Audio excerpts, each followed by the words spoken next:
Hi everyone, thank you for joining me and thank you to all of my new subscribers. I am working on some content for 2017. I hope to have some more great videos out for you soon. But today I want to talk to you about time blocking.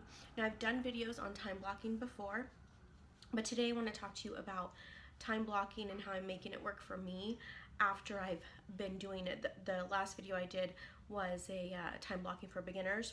Now I still feel like I'm a beginner, but I had a couple months in me and really wanted to show you what I've learned and how I have incorporated it into my busy stay-at-home mom life, work from home mom life. So here we go. We're going to talk about the first week of January. I shared with you in other videos what my time blocking was going to look like in January. So I wanted to show you what I had planned out mid-December for January and what actually happened and how I made it still work. So let's just dive right in. Here is a look at my January, and I'll have some close-up videos on my blog page. So you can see I have everything color-coded. I have the color code legend in the back of my book so that I can keep track. So there's that. So I have everything color-coded. Now, as you can see, and hopefully the picture is showing up on your screen here, I didn't get everything done, and you'll see a lot of sticky notes on my calendar. I used those sticky notes, and these are the sticky notes I used. I got these at Target. See here. I found these at Target, like I said, and they actually cover, one sticky note will cover a 2-hour time block. So if you cut it in half, it'll cover a 1-hour time block. I realized with my weekly hustle, I didn't have as much space to write in what my goal for the day was to do and what I actually did on the right, which was easier to do with my daily hustle. So my weekly didn't have room for that, but I did still want to keep track of what I had intended to do. So I used the sticky notes and I penciled in what I actually did on top of that, and I just put it on there so that way I can look back and see that something got replaced and see what I replaced it with. A couple notes I want to make to you about January week 1 was I live in Idaho. We had a huge snowstorm and my stepson had probably 3 snow days in a row that first week. So it was like no school on Monday, went to school for 1 day on Tuesday, and then no school Wednesday, Thursday, Friday. My husband also worked from home that week, so it was really hard for my son and I to stay on schedule with the added noise and just having my husband home.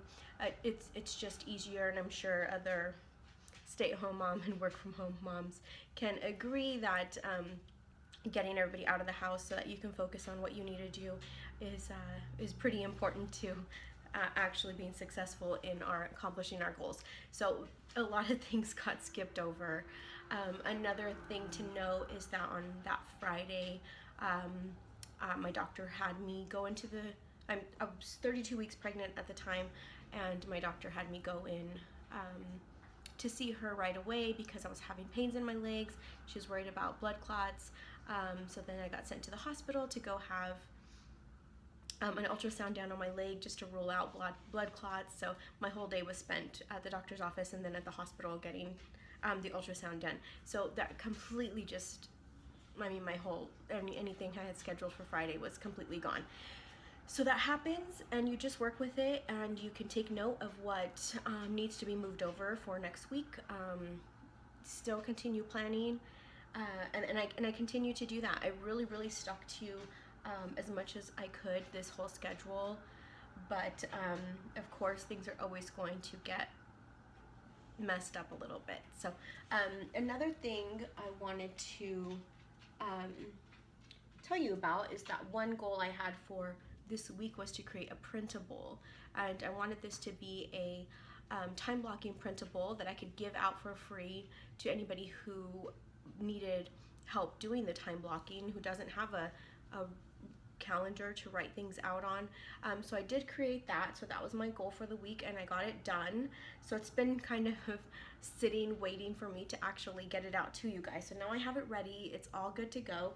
And if you go to my website, my blog page, this is what it looks like, and you'll see I have time for you to schedule your day here. I have what you actually spent your time on. So if this didn't happen, you would go over here and you would write down what you actually did that day. Your color code legend, so you'd color in each box with the color you want to assign to whatever you have going on here: family, business, health and fitness, whatever you want to use here, and then you'd color it in here. And then you recap your day at the end of the day, and you can move that on. So this is free. I have it up on my blog page. Would love for you to go grab it. That way you can start working on time blocking yourself. So like I said, things shifted around, but because I had this scheduled out and I had my goals for the week, it was just so helpful. I was so productive. I didn't wake up in the morning and wonder, what do I need to do today? What was I supposed to do yesterday that I forgot to do and I missed? So I really encourage you to start time blocking. It's really going to help your productivity. And if you have goals that you want to work on for the year, or for your lifetime, you know, business goals or health and fitness goals, it's really important to schedule out the time to do these things. Another thing I have going on is I started my year of books in January, and so another thing was make time to read. I really needed to make time to read. That was one of my goals for the to-dos for the week, and I noted every day whether or not I spent the time on reading. I wanted to do 25 minutes of reading a day, and I was able to track that. So it's just, you can tell yourself as much as you want in your head, okay, this week I really want to focus on reading. I want to get some personal development done and read for 20 minutes a day.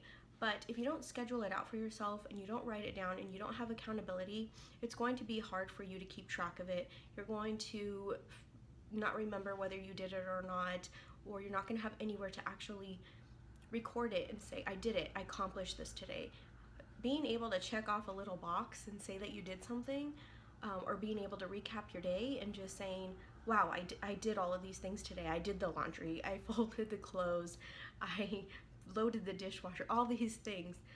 Those things are all important for helping you feel better at night when you go to bed, and helping you feel accomplished and knowing that you were actually productive that day. So it's all about being productive. It's all about feeling accomplished, and that's going to boost your confidence moving forward, and it's going to help you get things done. You're going to see progression.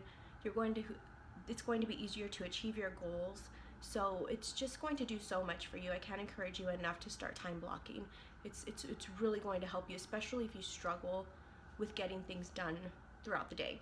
So again, thank you so much for being here, and I have more videos to come, like I said, more content. I have more things up on my blog page. I am starting my year of books this year. January's book is You Are a Badass, and I'm going to have a review of that up soon as well, and I'm looking forward to sharing that with you and sharing more tips on time blocking.